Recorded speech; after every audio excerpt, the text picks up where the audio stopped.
और खबर सुल्तानपुर से है, जहां बीएसपी से उदयराज वर्मा को उतारा गया है और इस दौरान उन्होंने न्यूज वन इंडिया से खास बात की। क्या कुछ कहा, उन्हें सुनते हैं। नमस्कार, मैं हूं संतोष पांडे और आप देख रहे हैं न्यूज वन इंडिया। खबर भी असर भी।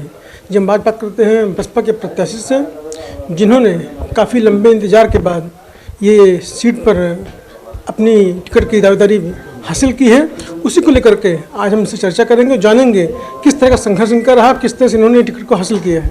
ये पहले तो आपको बहुत बहुत बधाई न्यूज वन इंडिया टीम में। धन्यवाद भैया। अब आप हमको बताइए कि किस तरह से आपने संघर्षों को पार करते हुए और इस तरह से आपने ये सीट को हासिल किया। देखिए, टिकट लेना संघर्ष की बात तो रहती है, मैंने बहुत मेहनत की, लेकिन यह है कि सुल्तानपुर की जो जनता है वो काफ़ी दिन से हमारे साथ लगी हुई है और बार बार मैं जहाँ जाता, भैया आप टिकट लाइए, प्रयास करिए, हम लोग भी जहाँ चलना हो। तो यहाँ तक कि यहाँ से बीच में एक बार ऐसे हुआ था कि 100-150 प्रधान बीडीसी सुल्तानपुर से इकट्ठा होकर गए थे, लखनऊ भी गए थे।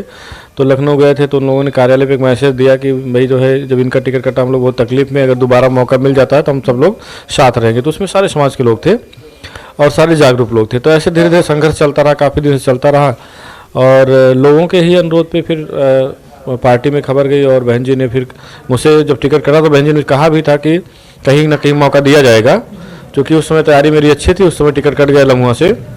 तो बहन जी ने कहा था कि समय मिलेगा तो मौका दिया जाएगा। तो शायद समय अच्छा था, समीकरण अच्छा था, बहन जी को लगा और उन्होंने अपना आशीर्वाद दे दिया। देखा राज, इस तरह से आप 3 पार्टियाँ लड़ रही हैं।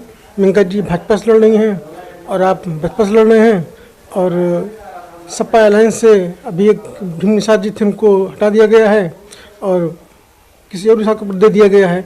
तो आप किससे लड़ाई में मानते हैं?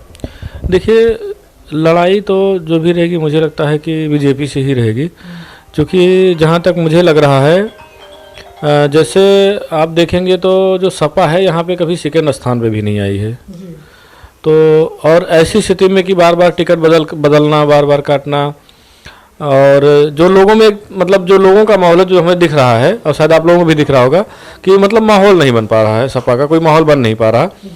तो यहाँ पे लड़ाई जो बन रही है वो तो मुझे लग रहा है कि फिलहाल मैं लोकल हूँ और मैं एकदम जान लीजिए कि जैसे हर बॉर्डर पे आप चले जाइए, किसी भी बॉर्डर किसी गांव चले जाइए, तो व्यक्तिगत मैं लोगों को जानता हूँ, लोग मुझे जानते हैं। तो लोगों के मैं सुख दुख में हमेशा खड़ा रहा हूँ। कभी स्वास्थ्य समस्या आई, कभी कोई समस्या आई है, शादी ब्याह में, निमंत्रण में। अच्छा, मैं प्रेजेंट खुद ही रहा।